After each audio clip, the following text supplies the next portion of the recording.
Magandang araw mga kaibigan. Bigyan natin ng reaction, opinion itong post The Political Outlook. Tungkol ito sa dalawang klaseng presidente ng Pilipinas. Ano yung dalawa? Ito, pahayag ito ni Mr. Jason Sa. Sabi niya, dalawang klaseng presidente meron ang Pilipinas. Isang mahilig sa Pepsi at ang isa naman mahilig sa Coke. So nandyan ang dalawang mukha ng presidente. I don't know sino yung mahilig sa Pepsi at sino yung mahilig sa Coke. Anong mas gusto nyo? Pepsi or Coke? Ako, mahilig ako nung una. Soft drinks, ay talagang, ang sarap kayang uminom ng soft drinks. Lalo na kung mainit ang panahon. Grabe. But then, wala, it's bad for our health.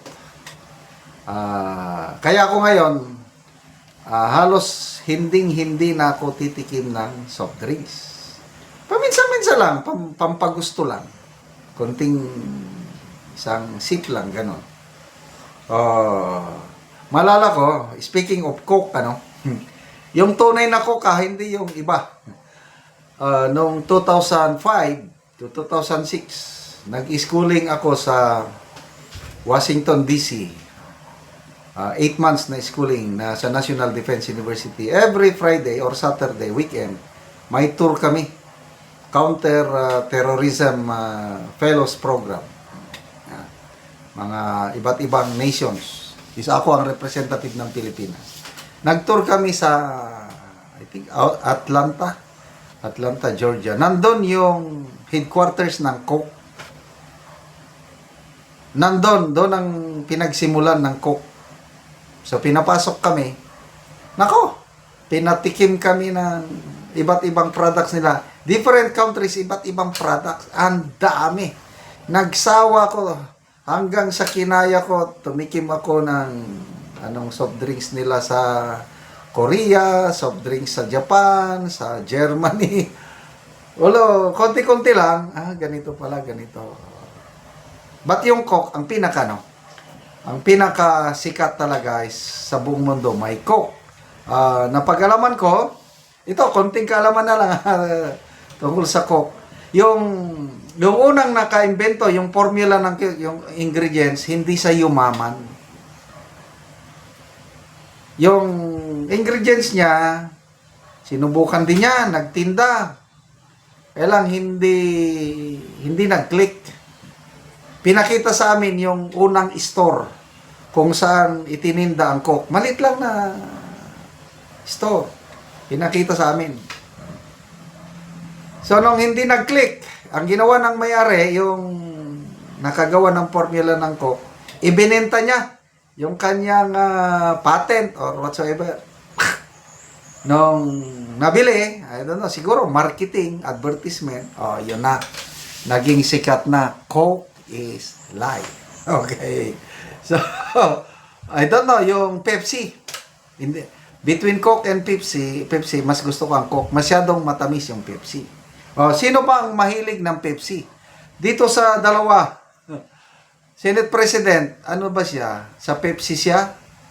And then si President Marcos Jr. sa Coke. I don't know kung bakit tinatawag ni Jason Sa na mahilig sa Pepsi si Senator Soto at mahilig sa Coke naman si Pangulong Marcos Jr.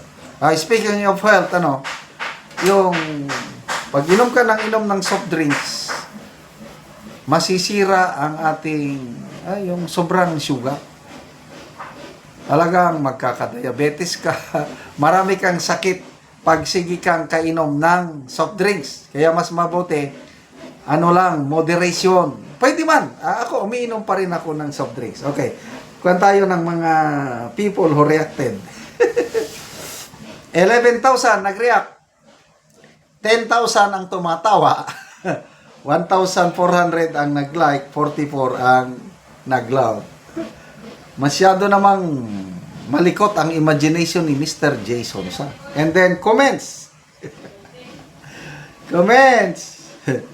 Jane, sabi niya, Pepsi Paloma with matching cocaine. Irol Dakar, word play at its finest. Mark Moore, Soft Drinks Republic. O, pwede nga. Dahil dalawang presidente mahilig sa soft drinks. O, di Soft Drinks Republic. Alexis Maggie, ha ha ha, parang ang totoo.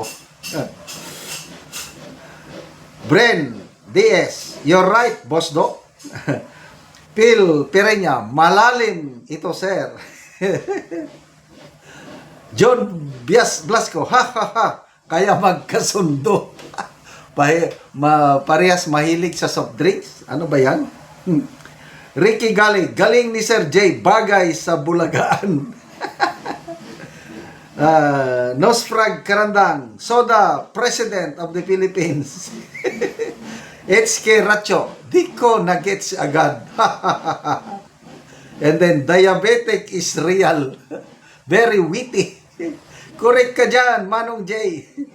We're talking about soft drinks, right? Yes, ang alam ko soft drinks. I don't know kung may ibang meaning.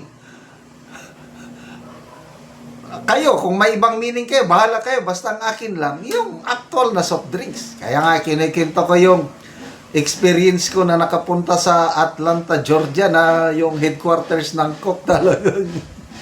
O yung kwento ng Coke. Kwento na lang muna. Sprite. Ang sarap ng Sprite, ano? I think, year 2000 something. Hindi na ako uminom ng tubig. Sprite na lang ang aking tubig. Ganon. Sarap uminom. Anong nangyari? Nako, tinubuan ako ng bato dito sa kidney ba. Hindi na ako makagalaw. Ang sakit ng likod ko. Dinala ako sa ospital. Military hospital. Iniscan, ganon. Sir, malaki na ang bato mo sa kidney.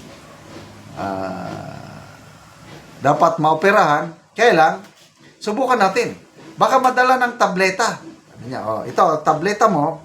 Tapos uminom ka ng maraming butong tubig, yung coconut water. Kung hindi matanggal, maoperang ka. Yun, sinunod ko. Grabing inom ng coconut water. Tapos, after mga 2 weeks, na-break yung bato. Biglang, pag-ihi na ako madaling araw, naramdaman ko may lumabas. Tuminig pa yung arinola eh. Ayun, naligtas ako sa kidney bato dahil sa coconut water. Kaya, hanggang ngayon, umiinom pa rin ako ng coconut water.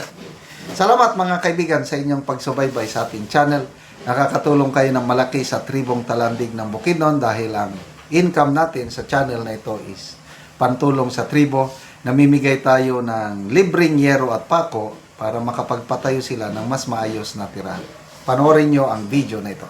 Una si Angkol ang natagaan og gero. Salamat daw nga tabangan siya og sin. Sandig.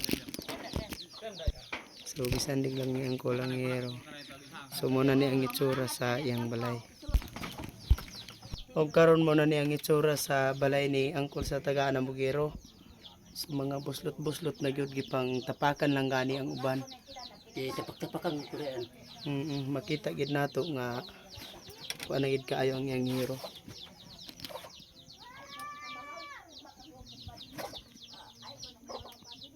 So mauna ni ang ilang kahimtang sa ilang panimalay. O karon Kol, pila na ni katuig ang imong balay sa imong atop ngayon ani nang itsura? 12 na katuig. 12 na katuig. Kay kuan natay mga kortahan igo naman sa pagkaon. Basta nga daot na ng mga sin. Oo, so lagid ka nakaatop. Awa tama wa ko makaatop. So unsa ra day imong trabaho Kol? Mais. Mais lang. So gabasok lang gyapon. Gabasok. So naa kay estudyante Kol wala? Na Pila ka buok imong estudyante? Duha. So unsa na yung mga grade? grade 5 o grade 6. Grade 6 o grade 5. So kuan gid Kol ba? Taman lang gyud sa estudyante ang imong kwarta. Dari sa mga pagkaon. Galisod gani mo sa inyong pagkaon kol. Salamat Ginoo nga sa pagtabang sa sin. Oo nga kuan. So naa pa kay asawa karon kol. Nagluto man siya nagpro ng asin di na to siya mag. Oo, so nakalakaw siya. So ikaw lang karon ang nabilin sa balay. Oh, Oo. siguro. So nagpasalamat si Angkol sa Ginoo sa nagtabang sa sin nga makaatop na gid siya. Salamat kay Kol. Salamat.